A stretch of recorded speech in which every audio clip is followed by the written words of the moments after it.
പിതാവിൻ്റെയും പുത്രൻ്റെയും പരിശുദ്ധാത്മാവിൻ്റെയും നാമത്തിൽ ആമേൻ. എൻ്റെ പ്രിയപ്പെട്ടവരെ, ഇന്ന് ഡിസംബർ മാസം 13-ാം തീയതി വെള്ളിയാഴ്ചയാണ്. കർത്താവ് നിങ്ങളെ അനുഗ്രഹിക്കട്ടെ. ഒരു സുപ്രഭാതത്തിലേക്ക് സ്വാഗതം.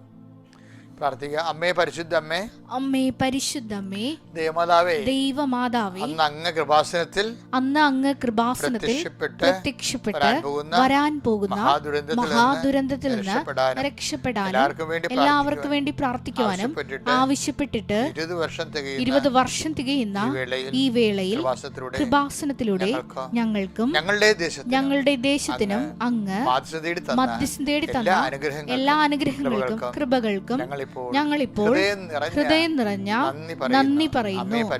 അമ്മേ പരിശുദ്ധ അമ്മേ, ജപമാല മാതാവേ, സകല കൃപാസനം പ്രാർത്ഥനകളോടും ചേർത്ത് ഞങ്ങളിപ്പോൾ പ്രാർത്ഥിക്കുന്ന ഈ കുടുംബത്തിന്റെ പ്രത്യേക നിയോഗം പരമക്കളെ,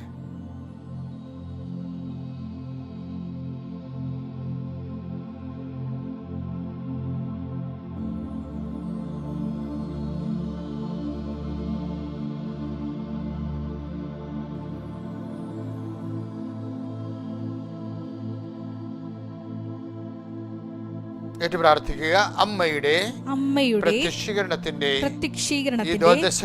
ഈ ദ്വാദശക വേളയിൽ ഞങ്ങൾക്ക് സാധിച്ചു തരുവാൻ കനിയണമേ. വിശ്വാസ പ്രമാണം. സർവശക്തനായ പിതാവും ആകാശത്തിന്റെയും ഭൂമിയുടെയും സൃഷ്ടാവുമായ ദൈവത്തിൽ ഞാൻ വിശ്വസിക്കുന്നു. അവിടുത്തെ ഏകപുത്രനും ഞങ്ങളുടെ കർത്താവുമായ ഈശോ മിശിഹായിലും ഞാൻ വിശ്വസിക്കുന്നു.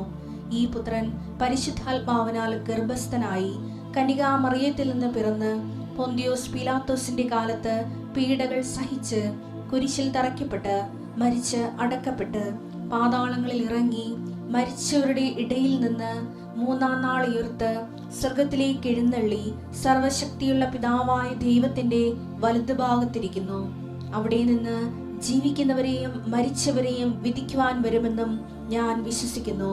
പരിശുദ്ധാത്മാവിലും ഞാൻ വിശ്വസിക്കുന്നു.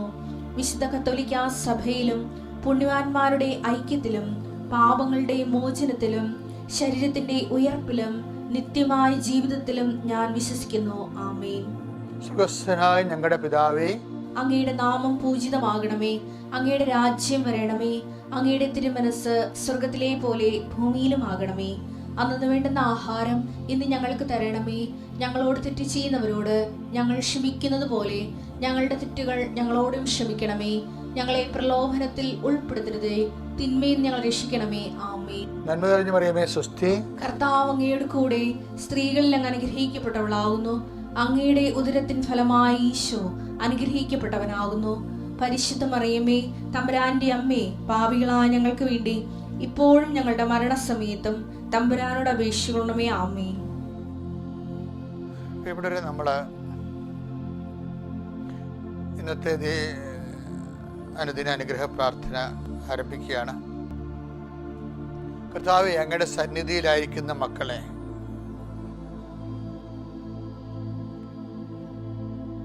അങ്ങ് കനിവോടെ തെക്കൺ പാർക്കണമെന്ന് പ്രാർത്ഥിക്കുന്നു. കർത്താവേ, നിന്റെ വിശുദ്ധ പൗരോഹിത്യത്തെ മഹത്വപ്പെടുത്തണമേ. കർത്താവേ, അനേകം മക്കൾ അനേകം ഭൂഖണ്ഡങ്ങളിലെ ഈ പ്രാർത്ഥനയിൽ പങ്കെടുത്തുകൊണ്ട് പ്രാർത്ഥിക്കുന്ന സമയമാണ്. ഉദിച്ചുയരുന്ന പ്രഭാതത്തിലെ എങ്ങനെയാണ് ഇരുട്ട് നീങ്ങി പോണതുപോലെ കർത്താവ് ഈ പ്രാർത്ഥനയുടെ ശക്തിയാൽ മക്കളുടെ മനസ്സിലുള്ള ഇരുട്ട്, പല സങ്കടങ്ങളുടെ ഇരുട്ട്, രോഗങ്ങളുടെ ഇരുട്ട്, നിരാശയുടെ ഇരുട്ട് കർത്താവ് നീങ്ങിപ്പോയി പൂർണ്ണമായ അനുഗ്രഹത്തിൻ്റെ സൂര്യപ്രകാശത്തെ കർത്താവിൻ്റെ സാന്നിധ്യത്തിൽ നിങ്ങൾ കുളിച്ചു നിൽക്കട്ടെ. കർത്താവിൻ്റെ ചെയ്ത് നിങ്ങൾക്ക് ആവശ്യിക്കട്ടെ. കർത്താവ് എല്ലാ മക്കളുടെയും നെറ്റിയിൽ നീ കുരിശു വരക്കണമേ. ഈശോയെ, എല്ലാവരെയും കർത്താവെ നിന്റെ മകനാണ് മകളാണെന്ന് പറഞ്ഞ് അടയാളപ്പെടുത്തണമെന്ന് പ്രാർത്ഥിക്കുന്നു. കർത്താവെ, നിന്റെ മുദ്ര വെച്ച് വിശ്വാസത്താൽ നിന്റെ മുദ്ര വെച്ച് പോകുന്ന ഓരോ മകനും മകളും അവരിന്ന് ചെന്നെടുത്തുന്ന എല്ലാ ഇടങ്ങളിലും ദൈവത്തിൻ്റെ സാന്നിധ്യത്തിൻ്റെ വക്താക്കളാകാൻ അവരെ അനുഗ്രഹിക്കണമെന്ന് പ്രാർത്ഥിക്കുന്നു. കർത്താവെ, ശാരീരിക രോഗപീഡിതരെ കർത്താവ് ഏറ്റെടുക്കണമേ. കടഭാരമുള്ളവരെ ഏറ്റെടുക്കണമേ. കർത്താവ്, ജെട്ട് നടപടിയിലേക്ക് വീണുപോയവരെ ഏറ്റെടുക്കണമേ. അവർക്ക് പുതിയ മാർഗങ്ങൾ കർത്താവെ, നിങ്ങൾക്ക് അജ്ഞാതമായ ആഹാരം എനിക്കുണ്ടെന്ന് ഈശോ പറഞ്ഞിട്ട് കർത്താവെ, അതുപോലെ നിങ്ങൾ അധ്വാനിക്കാത്ത ഭൂമി നിങ്ങൾക്ക് കൈവശമാക്കുമെന്ന് ജോഷുവയിലൂടെ ദൈവത്തിൻ്റെ വചനം സ്മരിച്ചുകൊണ്ട് അടിയൻ പ്രാർത്ഥിക്കുന്ന ഈശോയെ, സ്വന്തം ബുദ്ധിയോ കഴിവോ കൊണ്ട് നടക്കാത്ത കാര്യങ്ങൾ കർത്താവേ, നിൻ്റെ ബുദ്ധിയിൽ നടക്കുന്ന വിഷയത്തിലേക്ക് അവരുടെ മക്കളെ അങ്ങനെ ഏറ്റെടുക്കണം പ്രാർത്ഥിക്കുന്നു കർത്താവേ. പല കാര്യങ്ങളും പല വിഷയങ്ങളാകണത് അവർക്ക് കഴിവില്ലാതെ വരുമ്പോഴാണ് ഈശോയെ. അവർക്ക് അതിനുള്ള കഴിവ് പണമോ ഇല്ലാതെ വരുമ്പോഴാണ് ഈശോയെ, ആരോഗ്യമില്ലാതെ വരുമ്പോഴാണ് ഈശോയെ. അപ്പോഴതെല്ലാം കർത്താവ് നിൻ്റെ സ്പേസാണെന്ന് നീ ഡിക്ലെയർ ചെയ്തിട്ടുണ്ട് കർത്താവ്. നിനക്ക് എന്തെല്ലാം ഇല്ലായ്മ വരുന്നോ അതെല്ലാം നിൻ്റെ ഉള്ളായ്മ അവർക്ക് അനുഭവിക്കാനുള്ള സ്പേസാണെന്ന് കർത്താവ് നീ ഡിക്ലെയർ ചെയ്തിട്ടുണ്ട് ഈശോയെ. നിൻ്റെ അതുപോലെയുള്ള വാഗ്ദാനം അനുസരിച്ചുകൊണ്ട് അങ്ങനെ മക്കളുടെ കരുണ തോന്നണം. സുഖം പ്രാപിക്കാൻ ആഗ്രഹമുണ്ടോ എന്ന് നീ ചോദിച്ചു. 5:17 യോഹന്നാന്റെ സുവിശേഷം. അപ്പോൾ സർവ്വാരോഗ്യ പറഞ്ഞു, കർത്താവ് വെള്ളമിളകുമ്പോൾ എന്നെ വെള്ളത്തിലേക്ക് ഇറക്കാൻ എനിക്ക് ആരുമില്ല എന്ന് പറഞ്ഞപ്പോഴാണ് ഈശോയെ അവനോട് പറഞ്ഞത്, കിടക്കയും എടുത്തു എഴുന്നേറ്റ് നടക്കാൻ. ഇല്ലായ്മയുടെ എല്ലാ അവസരങ്ങളിലും കർത്താവെ കൈനീട്ടി തന്നുകൊണ്ട് ഞങ്ങളെ പിടിച്ചു നടത്തുന്നവനെ പത്രോസിനെ കടലിൽ നിന്ന് പൊക്കിയെടുത്തതുപോലെ സർവ്വാരോഗ്യ വെള്ളത്തിൻ്റെ അരികിൽ നിന്ന് പൊക്കിയെടുത്തതുപോലെ കർത്താവെ തളർന്നു കിടക്കുന്ന മനസ്സുകളെ നീ പൊക്കിയെടുക്കണമെന്ന് പ്രാർത്ഥിക്കുന്നു. ഇന്നത്തെ ദിവസം കുറിച്ചു വെക്കാൻ പറ്റിയ ഓർമ്മക്കല്ലായി മാറാൻ വലിയ അനുഗ്രഹത്തിൻ്റെ അടയാളം നൽകണമെന്ന് പ്രാർത്ഥിക്കുന്നു. ഈ ദിവസം കർത്താവെ നീ കൊടുത്ത അനുഗ്രഹത്താൽ മക്കൾ ഓർത്തിരിക്കുവാൻ വേണ്ടി അവർക്ക് സൗഖ്യമായി സമാധാനമായി അവർക്ക് സന്തോഷമായി കർത്താവെ നിന്റെ അടയാളവും സാന്നിധ്യം വ്യക്തമാക്കണമേ. ദൈവത്തിൻ്റെ കരുണയാൽ നീ പോകുന്ന ഇടങ്ങളിൽ നിന്റെ വലത്തും ഇടത്തും വീട്ടിലും വടിയിലും ജലത്തിലും കരയിലും മുകളിലും ഹൃദയത്തിലും കർത്താവിൻ്റെ ചൈതന്യവും സാന്നിധ്യവും സൗഖ്യവും വിടുതൽ അനുഭവിക്കാൻ ഇടയാക്കണം. അമ്മേ പരിശുദ്ധമേ ദേവമാതാവേ, നടന്ന് നീ കുരിശിൻ്റെ ചുവട് വരെ എത്തിയതുപോലെ ആ കുരിശിനെപ്പോഴും അതിജീവിച്ചുകൊണ്ട് നീ നിന്റെ തിരുക്കുമാരനെ മടിയിലേറ്റിയതുപോലെ അവൻ്റെ ശവക്കല്ലറ അനുദപിച്ചുകൊണ്ട് വീണ്ടും നീ പ്രാർത്ഥനയെ തുടർന്നതുപോലെ പ്രത്യാശയുടെ നീ നിന്റെ സ്വർഗാരോഹണത്തിൽ ഭൂലോകസ്വർഗരാജ്ഞയായി മുട്ടിധരിപ്പിക്കപ്പെട്ട നിന്റെ സുവിശേഷ ജീവിതത്തിൻ്റെ പാദങ്ങൾ പിൻപറ്റിക്കൊണ്ട് ഞങ്ങൾ സഞ്ചരിക്കുകയാണ് കർത്താവേ. ഞങ്ങളുടെ ഓരോ അനുഭവവും മരിയൻ അനുഭവമായി മാറാൻ ഞങ്ങളുടെ ഓരോ സാക്ഷ്യവും മരിയൻ സാക്ഷ്യമായി മാറട്ടെ.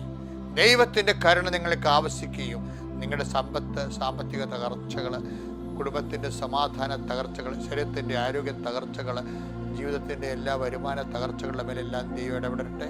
നിന്നെ കുരുക്കിയ, നിന്നെ സങ്കടപ്പെടുത്തിയ, നിന്റെ കുഴപ്പം കൊണ്ട് തന്നെ നിനക്ക് ചിലപ്പോൾ ആപത്ത് സംഭവിച്ചിട്ടുണ്ടെങ്കിൽ അതെല്ലാം മുൻപും പുറകും നോക്കാതെ നിന്നെ നീയായി നോക്കി കർത്താവിൻ്റെ വിശുദ്ധമായ രക്തത്തെ അടിസ്ഥാനപ്പെടുത്തിക്കൊണ്ട് നിന്നെ വീണ്ടെടുക്കുവാൻ പരിശുദ്ധ ദൈവമാതാവിന്റെ മാധ്യസ്ഥതയിൽ യേശുനാമത്തിൽ പ്രാർത്ഥിക്കുന്നു. ആമീൻ.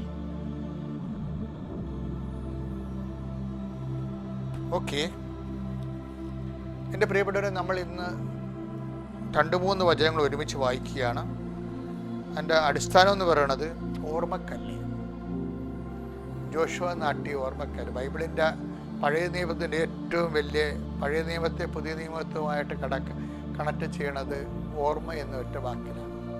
ഓർമ്മ. എല്ലായിടത്തും ഇങ്ങനെ ഓർമ്മയ്ക്ക് വേണ്ടി അടയാളങ്ങൾ സ്ഥാപിച്ചുകൊണ്ടാണ് ദൈവം മനുഷ്യൻ്റെ കൂടെ സഞ്ചരിക്കുന്നത്. ഇത് മനോഹരമാണെന്നറിയാം. അതൊക്കെ കേൾക്കാം. ജോഷുവയുടെ പുസ്തകം 4:22.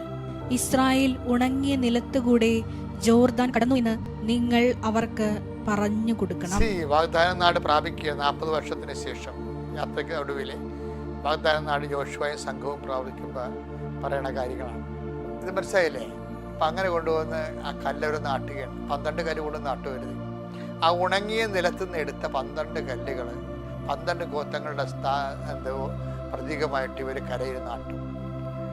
ഇപ്പം തുടങ്ങിയല്ല ഈ ഓർമ്മ. എന്തെല്ലാം ദൈവാനുഭവങ്ങൾ ഉണ്ടായിട്ടുണ്ടോ അവിടെയെല്ലാം ഓർമ്മശിലകൾ അവർ നാട്ടിയിട്ടുണ്ട്. അങ്ങനെ ഓർമ്മശിലകൾ നാട്ടിയാണ് അവർ വാഗ്ദാന നാട് പ്രാപിക്കുന്നത്. നമ്മൾ സ്വർഗീയ ജസയിലേക്ക് യാത്ര ചെയ്യുമ്പോഴും നമുക്ക് ഉണ്ടാവണം ദൈവാനുഭവത്തിൻ്റെ ഓർമ്മശിലകൾ. ഞാൻ എൻ്റെ മുറി സൂക്ഷിച്ചിട്ടുണ്ട്. എൻ്റെ 4 വയസ്സ് എൻ്റെ അപ്പനുമായിട്ട് സന്ധ്യപ്രാർത്ഥന കഴിഞ്ഞ് എൻ്റെ വീടിൻ്റെ അരികിൽ കൂടി അപ്പൻ നക്ഷത്രങ്ങളെ കാണിച്ച് മിന്നാമിനങ്ങളെ കാണിച്ച് നടത്തുന്ന ഒരു പ്രായമാണത്. അപ്പോൾ ഞാൻ ചെമ്പരത്തിക്കാട്ടിൽ കർത്താവിനെ കണ്ടു. കർത്താവിൻ്റെ തിരുമുഖം, അമ്മയുടെ വണക്കമാസ പുസ്തകത്തിൽ അമ്മ സൂക്ഷിക്കുന്ന കർത്താവിൻ്റെ മുൾക്കിടപാടുന്ന തിരുമുഖം ചെമ്പരത്തിക്കാട്ടിൽ ഞാൻ നിലാവെളിച്ചത്തിൽ കണ്ടു. അന്നാണ് ഞാൻ ഈശോനെ ആദ്യമായിട്ട് കാണുന്നത്. അതിനുശേഷമാണ് എനിക്ക് പിന്നീട് വളരുമ്പോൾ ഈശോയുടെ കൂടെ വളരണമെന്ന് മനസ്സിലാക്കണമെന്നൊക്കെ ഉള്ള ആഗ്രഹവും ദൈവവിളി ഉണ്ടായത്.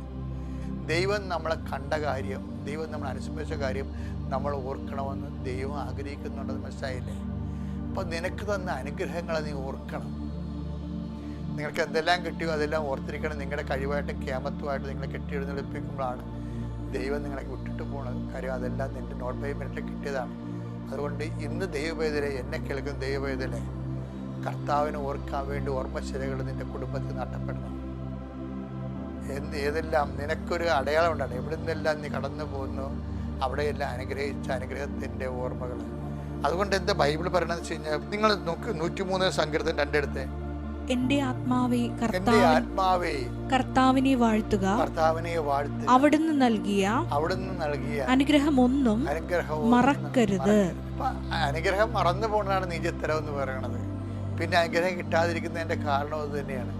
കാര്യം അനുഗ്രഹം മറന്നാൽ നീ ദൈവത്തെ മറക്കും. കാര്യം നീ എന്ന് പറയുന്ന ദൈവാനുഗ്രഹം തന്നെയാണ്. അത് സങ്കീർത്തനം എടുത്ത 137:5. ജെറുസലേമേ നിന്നെ ഞാൻ മറക്കുന്നെങ്കിൽ, എന്റെ വലതുകൈ എന്നെ മറക്കട്ടെ. എന്തൊരു വൈകാരിക തീഷ്ണതയാണ് ഈ ആത്മബന്ധത്തിനുള്ളത്. ആത്മബന്ധം തീഷ്ണമായത് കൊണ്ടാണ് നമ്മൾ ഓർത്തോർത്തിരിക്കുന്നത്. ഞാൻ തകർന്നു പോയൊരു കാലം ഉണ്ടായിരുന്നു 1989.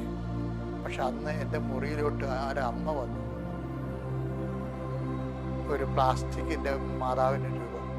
ഞാനതെടുത്ത് എൻ്റെ മുറി വെച്ചു. ഇന്ന് നിങ്ങൾ എൻ്റെ മുറി വന്നു കഴിഞ്ഞാൽ ഞാൻ പോയ ഇടവകളിലെല്ലാം അന്ന് മുതലാണ് മാതാവ് എൻ്റെ ജീവിതത്തിൽ ആക്റ്റീവായിട്ട് എന്നെ സന്ധിച്ച് നിലനിർത്തി പ്രവർത്തിച്ച് അവസാനം പ്രത്യക്ഷപ്പെട്ടത്. അതെൻ്റെ ജീവിതത്തിൽ ഇതെല്ലാം തെതിയോയിൽ ഇതെല്ലാം എഴുതിയിട്ടുണ്ട്. ഞാൻ വന്ന വഴികളെല്ലാം അത് ഓർമ്മയായിട്ട് എൻ്റെ മുറിയിൽ ഇന്ന് ഞാൻ ലൈറ്റിട്ട് വെച്ചിട്ടുണ്ട്. 24 മണിക്കൂറും ആ ലൈറ്റിങ് തെളിഞ്ഞുകൊണ്ട് നിൽക്കും. എന്താണ്? മാതാവിൻ്റെ മുമ്പിൽ. ജൂൺ 8-ാം തീയതി എൻ്റെ ബർത്ത്ഡേക്കാണ് വന്നത് 89. ഇന്നിപ്പോൾ 2024 ആവും. ഞാൻ എല്ലാ സമയത്തും എൻ്റെ മേശപ്പുറത്ത് വെച്ചിട്ടുണ്ട് ഓർമ്മയായിട്ട്. ദൈവവും നമ്മളും തമ്മിലുള്ള ബന്ധം ഓർമ്മയുടെ ബന്ധമാണ്. നിങ്ങളത് നിയമാവർത്തനം 15:15 എടുത്തേ. നീ ഒരിക്കൽ ഈജിപ്തിൽ അടിമയായിരുന്നെന്നും നിന്റെ ദൈവമായ കർത്താവാണ് നിന്നെ രക്ഷിച്ചതെന്നും ഓർക്കണം. അതിനാലാണ് ഇന്ന് ഞാൻ നിന്നോട് ഇക്കാര്യം കൽപ്പിക്കുന്നത്. അതായത് കർത്താവ് പണ്ട് നമുക്ക് ചെയ്ത കാര്യങ്ങൾ ഓർക്കണമെന്ന് കർത്താവ് തന്നെ ആഗ്രഹിക്കുന്നുണ്ട്. അതിൻ്റെ ഒരു ഭാഗ്യം ഓർക്കണമെന്ന് നമ്മൾ ആഗ്രഹിക്കുന്ന സ്നേഹത്തിൻ്റെ ഭാഗമായിട്ട് തന്നെയാണ് കർത്താവ് കുർബാന സ്ഥാപിക്കുമ്പോൾ ടു ദിസ് ഇൻ മെമ്മറി എന്ന് പറയുന്നത്. നിങ്ങളെല്ലാവരും എൻ്റെ ഓർമ്മയ്ക്കായി ചെയ്യാൻ പറ്റും. നമുക്ക് കുർബാന പോലും ആ ഓർമ്മയാണ്. കുർബാന കൂടുമ്പോൾ നിങ്ങൾ ആ ഓർമ്മയാണ് ആചരിക്കുന്നത്. അന്നത്തെ സ്നേഹത്തെ റീക്രിയേറ്റ് ചെയ്തുകൊണ്ട് ആ സ്നേഹത്തിൽ നമ്മൾ നിലനിൽക്കുകയാണ്. കർത്താവ് എപ്പോഴും പറയും, നിങ്ങൾ എൻ്റെ വചനങ്ങൾ അനുസരിക്കുവിൻ, എൻ്റെ സ്നേഹത്തിൽ നിലനിൽക്കുവിൻ. നമ്മൾ കുർബാന കൂടുമ്പോൾ കർത്താവിൻ്റെ സ്നേഹത്തിൽ നമ്മൾ നിലനിൽക്കുന്നുവെന്ന് കർത്താവിനെ ബോധ്യപ്പെടുത്തുകയും നമ്മളെ തന്നെ ബോധ്യപ്പെടുത്തുകയും ചെയ്യുന്ന സ്നേഹത്തിൻ്റെ ശുശ്രൂഷയാണ് പരിശുദ്ധ കുർബാന. അതിനൊക്കെ വരും നമുക്കൊന്നും ദൈവത്തിൻ്റെ സ്നേഹത്തിൽ ചെയ്യാനില്ല. കാര്യം അവൻ നമുക്ക് വേണ്ടി സ്നേഹിച്ച ആ ശൂന്യവൽക്കരണത്തെ നമ്മൾ സന്തോഷത്തോടെയും സ്നേഹത്തോടെയും അവൻ്റെ ഉയർത്തുന്നേപ്പിൻ്റെ മഹത്വത്തെയും നമ്മൾ ഏറ്റുപറയുകയും ചെയ്യുകയാണ്. ഓർമ്മയാണ് ദൈവത്തോട് ബന്ധത്തിൻ്റെ നമ്മളെ നിലനിർത്തുന്ന മർമ്മം. ഓർമ്മ മർമ്മമാണ്.